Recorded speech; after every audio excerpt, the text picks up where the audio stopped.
गुरुजी प्रणाम। आज जब मैं साधना में बैठी थी, जब आप बोले आत्मा बाहर जाने के लिए, तो उसके बाद में देख रही हूँ आत्मा जा रही है एक समंदर के बीचों बीच। आत्मा और चारों तरफ डॉल्फिन डांस कर रहे, समंदर बिल्कुल शांत गुरुजी।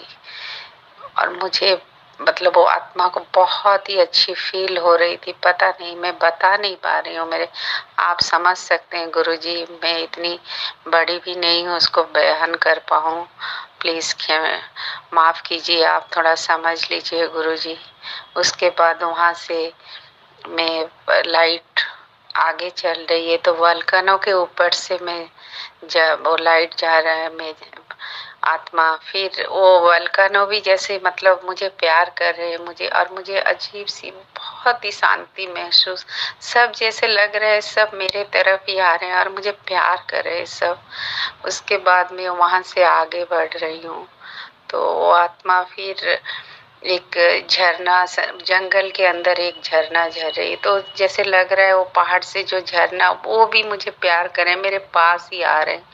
फिर वहाँ पर एक कुटिया, वो कुटिया के अंदर मैं जा रही हूँ, तो आत्मा जा रही, तो वहाँ पर गुरु मंडल बैठे हैं और आप भी बैठे हैं गुरुजी वहाँ पर। तो सब मुझे देख के मुस्कुरा रहे हैं और मैं बयान नहीं कर पा रही हूँ गुरुजी, मुझे रोना आ रहा है। उसके बाद वहाँ से मैं निकल के आ रही हूँ आत्मा, तो जंगल के और पेड़ पौधे जैसे सब मेरे पास ही आ रहे हैं, सब मेरे को प्यार करें, मुझे ऐसा महसूस हुआ गुरुजी। प्लीज कृपया मार्गदर्शन कीजिए। Thank you Guruji, love you. सिर्फ आपके लिए ही संभव है, या ये मेरा गति हो रहा था या मेरा वहम था। काइंडली प्लीज, थैंक यू गुरुजी, आप समझ लीजिए। Thank you, thank you.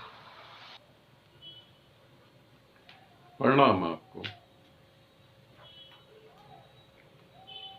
जैसे दूध में मक्खन छुपा होता है, तुम दूध को मथो तो उसमें से मक्खन निकलता है, और वैसे बिना मथे देखो तो उसमें दूध ही होता है और कुछ नहीं होता है। जैसे दूध में मक्खन छिपा होता है, ऐसे ही तुम्हारे इस संसार में परमात्मा का राज्य छिपा हुआ है। यहाँ एक संसार जीवित है ऐसा नहीं, यहाँ दो संसार जीवित हैं। इसे थोड़ा समझना।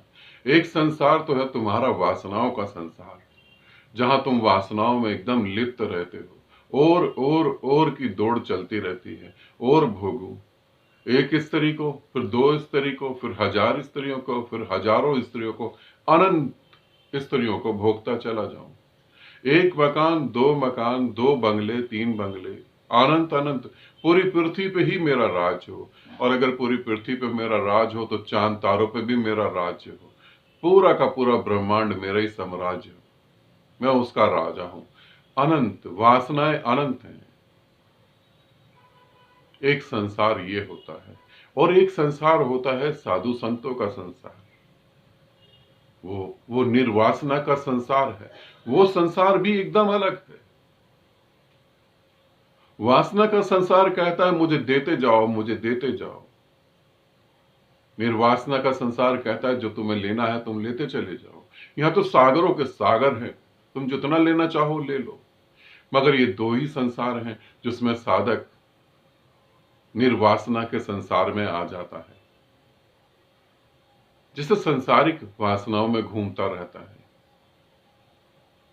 सांसारिक, जब कभी कोई शादी होती है, पार्टी होती है, उसमें कोई दूर का रिश्तेदार कई सालों बाद मिलता है, तो कैसे खुशी सी होती है, कैसे उसे हम गले से लगा लेते हैं, तो इतने सालों बाद तुम मिले। वैसे ही जब तुम साधना कर रहे होते हो अपने किसी जन्म में, और किसी कारण से तुम मोक्ष को प्राप्त नहीं होते हो, और तुम्हारा ये देह जो है, ये तुम्हारा शरीर जब छूट जाता है, मगर वो साधना करने वाली जो आदतें हैं वो तो रहती हैं। फिर आत्मा बार बार उसी जगह की तरफ खींचती है, फिर बार बार तुम उसी तरफ जाते हो, और फिर बार बार तुम्हारा मन करता है कि संसार में कुछ भी नहीं है। अब मूर्तियों में कुछ नहीं रखा, अब धार्मिक स्थलों में कुछ नहीं रखा, अब मन नहीं करता धार्मिक ग्रंथों को पढ़ने का, अब उसमें कुछ नहीं रखा। अब तो मन किसी और संसार में जा रहा है। जब संसार में रहते हुए निर्वासना परमात्मा के संसार में जाने का मौका मिलता है या वो तड़फ पैदा होती है, तो ये घटना किसी के साथ 3 साल में 3 साल की उम्र में घटती है, किसी के 7 साल की उम्र में। गुरु आदि शंकराचार्य के 7 साल की उम्र में जीवन में घट गई। ऐसे बहुत सारे लोग हुए हैं जिनके जीवन में बचपन में घटना घट जाती है। किसी को धीरे से धीरे धीरे करते करते होश आता है 40 साल में, 45 साल में, 72 साल में। तुम्हारा एक अलग ही संसार है, और जब तुम उस संसार में गति करते हो तो फिर पेड़ पौधे तुम्हारा स्वागत करते हैं, साधु संत तुम्हारा स्वागत करते हैं, रेत के कण, सूरज, चांद, सितारे, पहाड़, सागर सब तुम्हारा स्वागत करते हैं। सबको लगता है कि बिछड़ा हुआ वो व्यक्ति, बिछड़ा हुआ वो साधक, बिछड़ी हुई वो प्यारी आत्मा अब वापस आना चालू हो गई। सब खुश होते हैं, आनंद और उस सब का माहौल होता है, सब मुस्कुराते हैं और तुम्हें देख के स्वीकार करते हैं। और ऐसा नहीं कि वही स्वीकार करते हैं,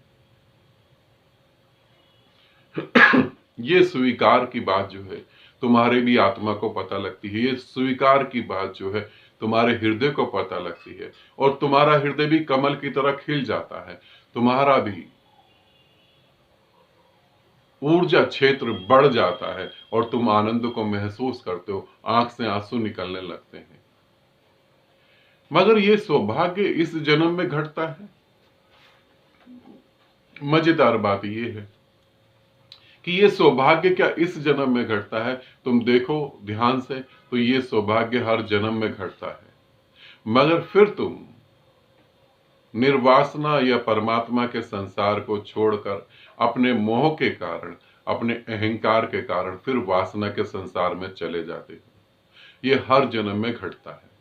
अब ये तुम्हें तय करना है कि तुम अब इस जन्म में कहां जाना चाहते हो, क्योंकि आजादी तो परमात्मा की तरफ से पूरी है।